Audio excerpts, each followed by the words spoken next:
الرحمن الرحیم۔ السلام علیکم دوستو، امید ہے آپ سب خیریت سے ہوں گے۔ رسول پاک صلی اللہ علیہ وسلم نے ارشاد فرمایا، صاحب ایمان اچھے اخلاق سے ان لوگوں کا درجہ حاصل کر لیتے ہیں جو رات بھر نفل پڑھتے ہیں اور دن کو ہمیشہ روزہ رکھتے ہیں۔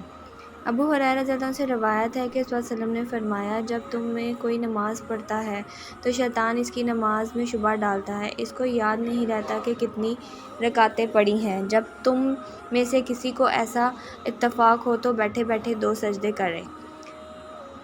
حدیث نبی صلی اللہ علیہ وسلم میں آپ صلی اللہ علیہ وسلم کو جب کوئی مشکلیں درپیش ہوتی تو آپ صلی اللہ علیہ وسلم فوراً نماز کی طرف متوجہ ہو جاتے۔ نبی کریم صلی اللہ علیہ وسلم نے فرمایا کہ وہ شخص کامل مومن ہو سکتا ہے جو خود تو پیٹ بھر کے کھائے اور اس کا پڑوسی بھوکا رہے۔ نبی کریم صلی اللہ علیہ وسلم نے فرمایا، مسلمانوں کو گالی دینا، برا بھلا کہنا گناہ ہے اور اس سے لڑنا کفر۔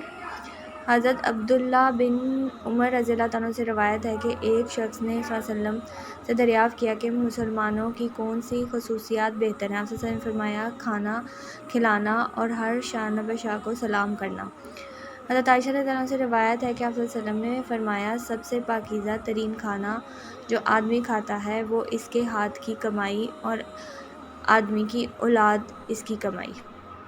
حضور پاک صلی اللہ علیہ وسلم نے فرمایا، اللہ تعالیٰ کے 99 نام ہیں، 100 سے ایک کم، جو ان کو یاد کرے گا جنت میں داخل ہوگا۔